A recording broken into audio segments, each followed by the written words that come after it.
Boa tarde para você que está ligado no Geração Gel, o programa da escola que mais aprova na Paraíba.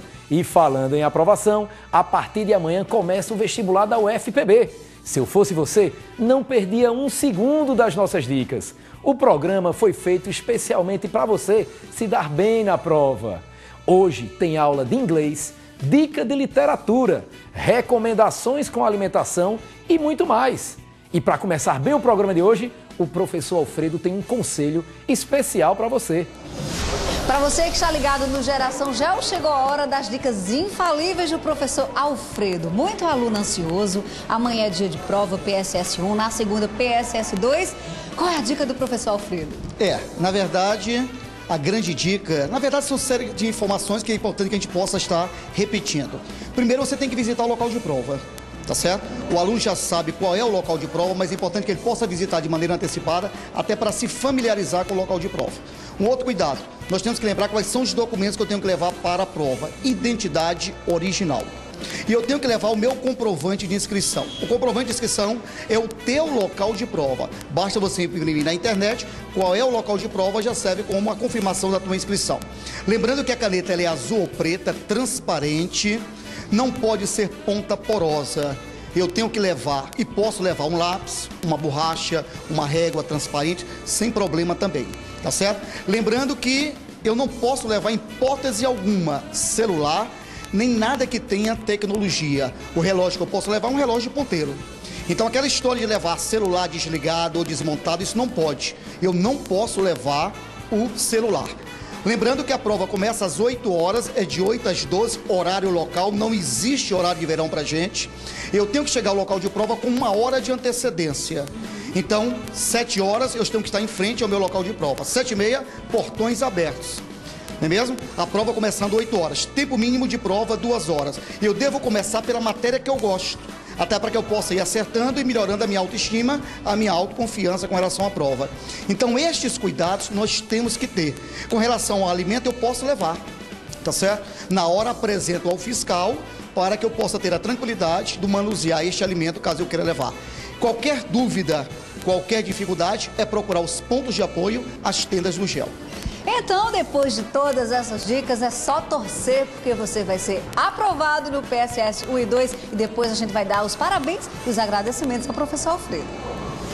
Amanhã e segunda tem prova de inglês. Fique de olho nas dicas que o professor Wilson tem para você. Spent a week in a dusty library, waiting for some words to jump in me. We met by a trick of fate.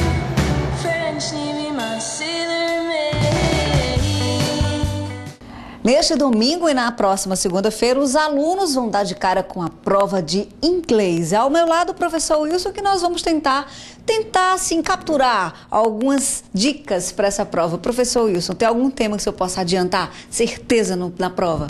Bem, certeza é quase impossível, né? Porque a gente não pode adivinhar, né? Até porque se eu acertar, ele viu a prova. Vamos cancelar a prova. Temos vários exemplos disso, né? Mas podemos dizer que no PSS1 e 2, compreensão textual é o foco. Certo? Aí no PSS1, o aluno tem que estar ligado na questão do tema. O tema geralmente fica acima do texto. No quadrado do texto fica o subtema. Então, se por acaso ele ler e for na primeira questão e tiver lá, de acordo com o tema, eles têm que estar cientes de que o tema está acima do texto. Então, ele tem que olhar. Se ele não vê nada, então realmente o tema é o que está no quadro. Mas se ver acima do quadro, o tema principal é esse.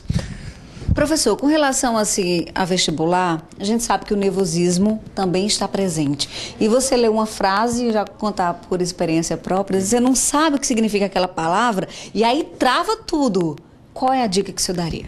Primeiro passo é ele não ficar nervoso, né? O fato de ele não saber uma palavra não quer dizer que ele não entenda a frase e não entenda a essência do texto. Porque as questões de vestibular não necessariamente precisa ser entender palavra por palavra. Né? Você pode fazer o skimming, nós falamos apenas aquela leitura, né, mental, pegar a essência. Palavra que não entender, pula. O que importa é o contexto da frase e aí ir na questão. Se por acaso ele tiver dúvida ainda, então ele retorna ao texto. Mas o fato de não saber uma palavra não quer dizer que ele não entenda o que está escrito ali. No PSS 2, qual tema o senhor destacaria? Bem, já no PSS 2, assim, tema, o que vai cair exatamente é meio complicado, certo? Mas no 2, ele tem que estar preocupado com os linking words, né, que são as conjunções. Por exemplo, o caso yet, né, que numa frase negativa ele significa ainda, mas numa afirmativa é mesmo assim. Então, se ele sempre traduzir yet como ainda, aí pode ter algum problema na tradução mental dele e na compreensão do texto, que pode levá-lo ao erro. Outra coisa é que podem cair no sentido de questões de sinônimos de conjunções. Então, a questão de ter um bom vocabulário ajuda muito.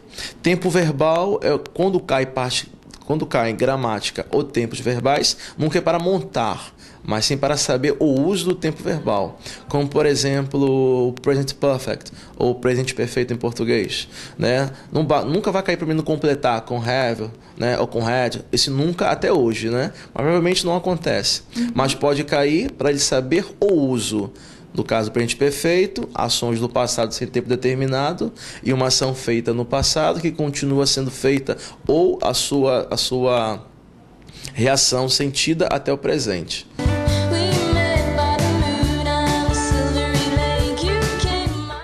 Os alunos falaram muito bem da prova do Enem, acharam a prova relativamente fácil e estão até esperançosos com essa mesma facilidade na prova do PSS 1 quanto no 2. Seria uma preocupação a menos ou é bom estar atento?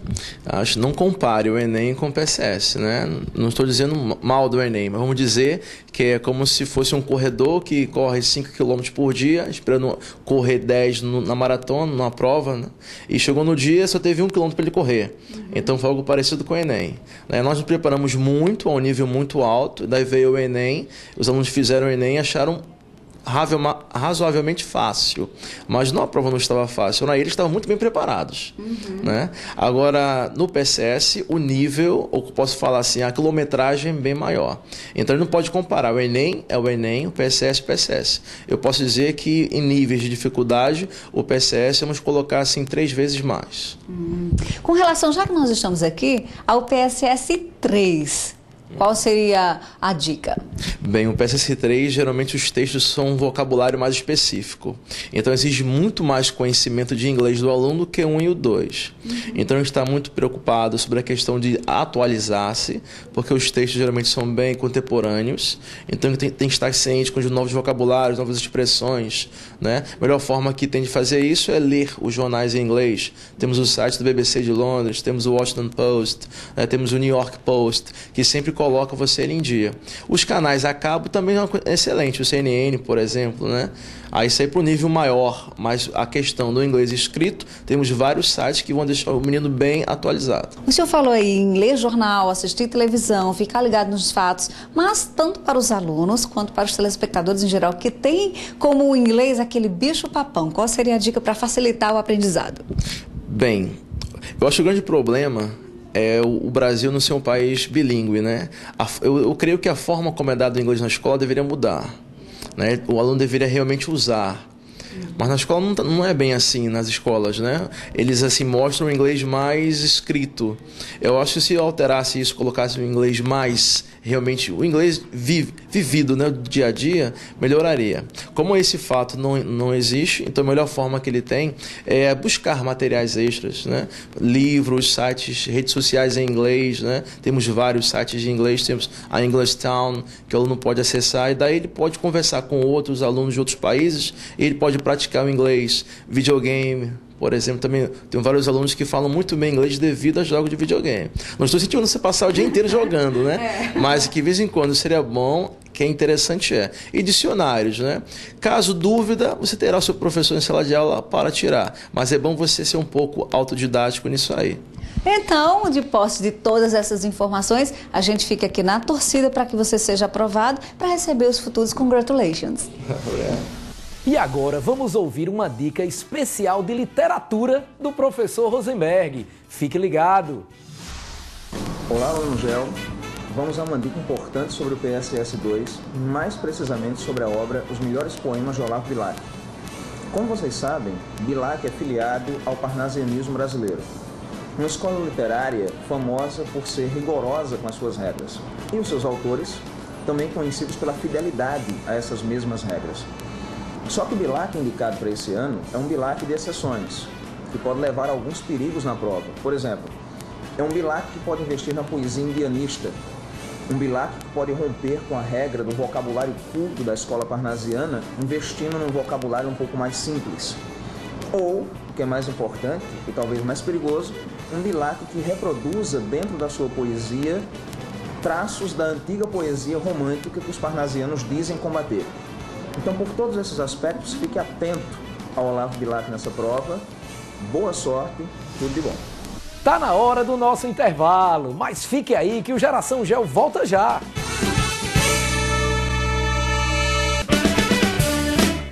Estamos de volta com o Geração Gel. Amanhã é dia de prova, então hoje é dia de se cuidar. Fernanda e o professor Fábio têm dicas para você.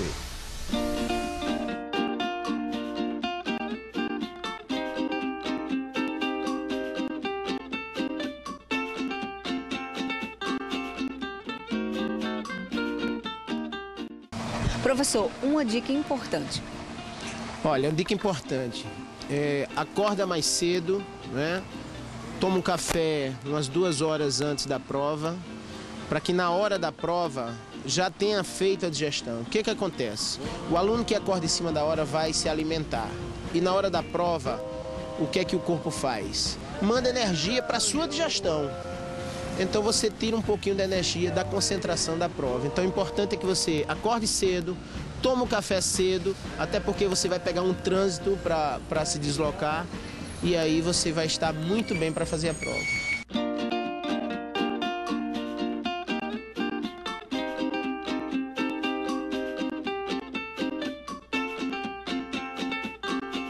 O aluno, às vezes, a maioria dos nossos alunos, eles comem muito cedo e às vezes no outro dia nem toma café direito. Então tem que começar desde o dia anterior realmente.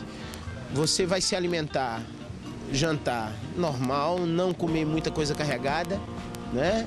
Então um suco, pode ser um cuscuz, uma coisa normal que você come no dia a dia. E antes de dormir, você se alimentar, tomar uma vitamina ou uma fruta. Isso vai ser muito bom para o dia posterior. Professor, depois desse suco que o senhor sugeriu, pode ser um leite também, acredito, um chá, não pode ser? A dormida, como é que tem que ser a dormida desse aluno? Olha, é como eu te falei, ele não vai dormir altas horas da noite. Ele tem que aí nesse dia dormir 8 horas, tá? Para poder no outro dia estar bem relaxado para acordar, porque até ele tem que acordar cedo para poder tomar o café. E esse café, como é que deve ser? Vamos lá, acordou cedo, 2 horas antes da prova, para poder, na hora da prova, já ter tido a digestão. Ele vai tomar um iogurte, né, que é muito bom para a digestão. Come uma torradinha, pode comer um sanduíche com queijo branco, pode comer uma fruta, um suco. O que eu sempre digo, ele não deve inventar, né?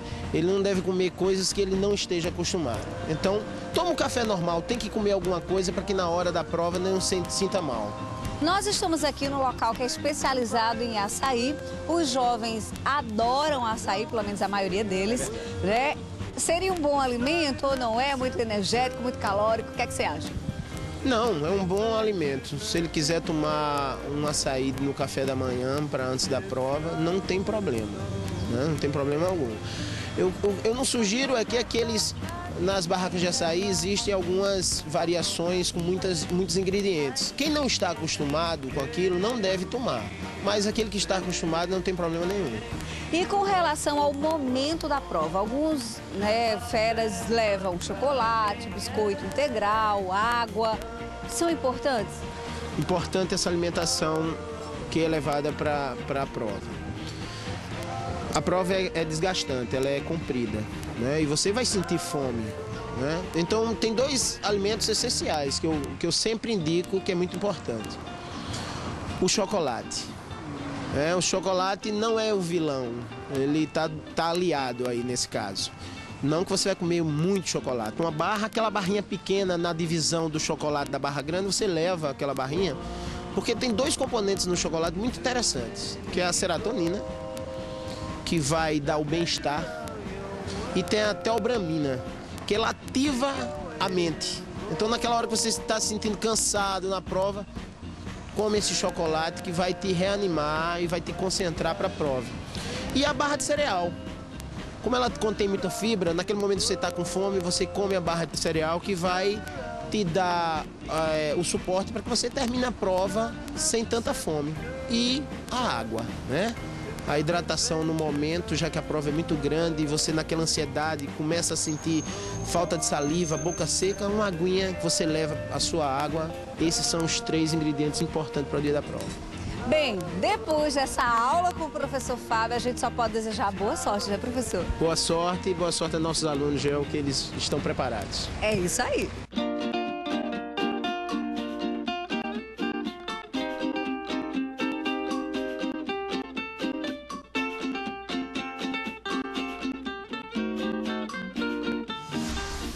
Que tal tirarmos uma dúvida de espanhol? O Geração Gel invadiu a sala de aula para buscar aquela dica de última hora para você. Bom, professor, visto que na UFPB ela foca mais em compreensão de texto, o que eu preciso assim, para fazer uma boa prova? Otton, como você sabe, a nossa prova de língua estrangeira costuma trabalhar a compreensão textual. Tá? É interessante que você sempre faça uma leitura atenta. Se possível, leia mais de uma vez o texto. Tá? Tendo cuidado com os falsos cognatos, tendo cuidado lá com o seu tempo também. Saiba controlar seu tempo, que tenho certeza que você vai fazer uma excelente prova. Então, professor, o que é mais interessante da gente revisar antes da prova?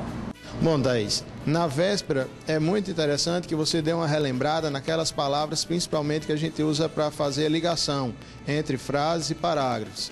É interessante que você revise esses partículos de ligação como aunque, mientras, sin embargo, que dão ideia de oposição, que dão ideia de contraste. Essas palavras são muito interessantes para que a gente dê uma revisada. Professor, sabemos que essa prova tem muito texto, é uma prova de muita compreensão textual, mas o que a gente poderia estudar sobre verbo? Bom, Lucas, como você mesmo já disse, a nossa prova basicamente trabalha a compreensão textual, mas é sempre interessante que você tenha uma ideia da utilização dos verbos adequados. Tá? Você sabe quais são os verbos que indicam ações já concluídas, quais são os verbos que têm relação ainda com o presente, quais são os verbos que indicam ações anteriores a outras ações. É bem importante você revisar os passados da língua espanhola. E chegou a hora do nosso quadro de profissões. Hoje teremos contabilidade. É com você, Fernanda. As ciências sociais aplicadas estão em constante evolução. De 2008 para cá, muito mudou quando o assunto é contabilidade, ciências contábeis. Quem vai falar um pouco sobre essas mudanças hoje aqui no Geração Gel é o professor Paulo. Professor, quais foram essas mudanças de 2008? Bem, a partir de 2008, o Brasil aderiu a uma união internacional onde ele adere como? Convergindo as normas contábeis ao padrão internacional. Para isso, foi promulgada uma lei, a 11.638, que faz referência ou que leva o Brasil a aderir às normas internacionais de contabilidade. Isso foi feito principalmente para o setor privado e agora para o ano de 2012 nós temos também a adesão às NBCASP, que é para o setor público, ou seja, o setor público também vai ter suas demonstrações, assim como no setor privado, numa linguagem internacional. É assim o mundo globalizado atualmente, é assim a linguagem contábil, ou seja, a linguagem contábil no Brasil vai ser aquela mesma linguagem que existe nos outros países, na Europa ou nos Estados Unidos, aquelas em que os países fazem adesão a essas normas internacionais. Seria então uma padronização, universalização dessa linguagem contábil? Isso mesmo, ou seja, o balanço contábil de uma empresa ou do poder público aqui no país, aqui no Brasil, atualmente, será tão igual ou espelhará uma realidade tão igual quanto aquela em qualquer outra parte do mundo, onde o país também fez adesão a estas normas. Mas para quem está assistindo Gerações GEL, pode-se pensar assim, quais são os campos, as áreas de atuação de um contador? Vamos explicar? Vamos. Os campos de atuação de um contador são enormes, ou seja, são os mais variados. Ele pode ser desde o profissional liberal, aquele que atua no seu escritório, fazendo a escrita ou contabilizando ou verificando os aumentos e diminuição no patrimônio de uma organização ou de uma empresa, aos mais distantes, como sendo auditor de empresa pública, como sendo auditor independente, como sendo perito, serve também para concursos públicos, serve também como contador de multinacionais ou até mesmo controller, que seria aquela figura central que vai controlar o patrimônio de uma organização.